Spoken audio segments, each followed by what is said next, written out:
Okay, so we've had a look at what classes, methods and objects are in theory. Now let's have a little bit of a look at how they're programmed in Java. So what I want to do is to write a class definition for a dog. Okay, and once we've done that, we can start using our dog class definition to instantiate or create some dog objects. So we'll start with our dog class definition, and we just need to import the AWT package because I'll need that, but I won't need the applet package this time because I'm not writing this as an applet. So public class dog. So that tells me that I'm starting a public class called a dog. And now I just need to write some methods in this simple example. Now I can have as many as I want, but I'll just use one because otherwise it'll get a bit tedious for you watching. And what we're going to do is we're going to make our dog bark. So what we will have is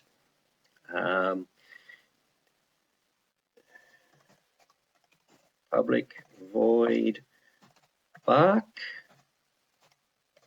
and then we'll get it to do its barking. So to do its barking, it will need to go g.draw string, because we're just going to say bark on the screen because I'm lazy.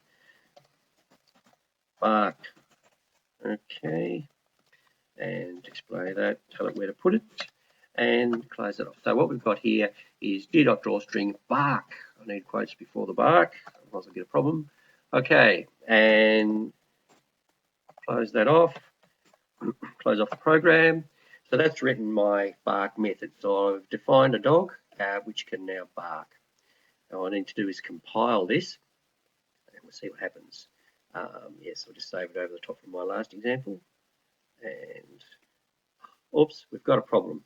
We've got a problem because it's got to G and it tells us that it can't find the symbol. In other words, it doesn't know what G means. And it doesn't know that because you can see I haven't told it. And the place I need to tell it is in the brackets, because this is information that the method is going to need to use.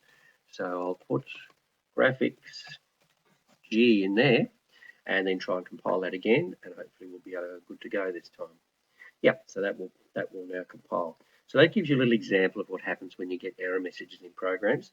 And the message that you often get is not always that helpful. In fact, sometimes it's not even at the line where the error is. So just be aware of that and you'll be fine.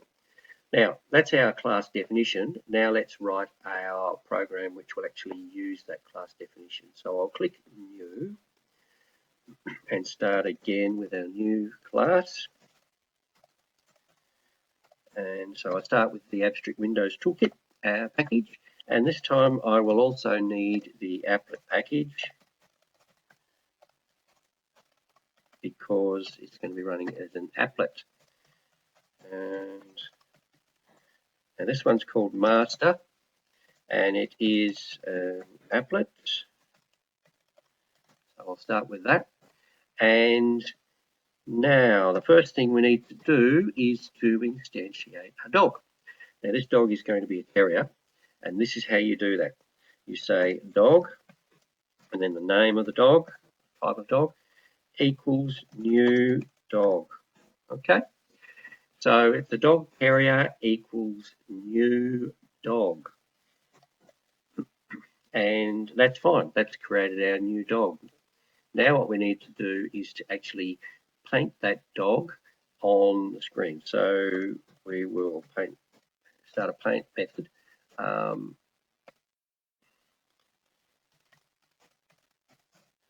Public void paint graphics G, and then we will get our dog to do something. Now the only thing it can do at the moment is bark. So what we need to do, I'll need a semicolon there too, that's why it's playing up. Okay.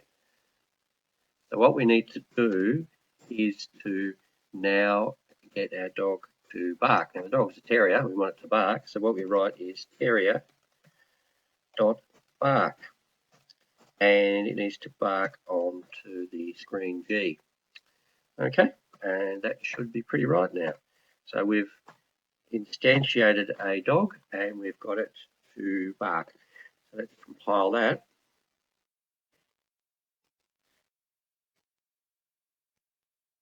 And it compiles beautifully.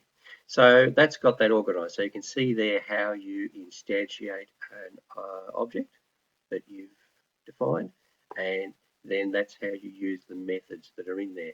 Now in our dog, we could add in another method. We could add in a public void run, for instance, which would draw string run, run, run, and so on. So we could create a whole bunch of methods and then use them as you wanted in the master program here. So let's see how that runs now anyway.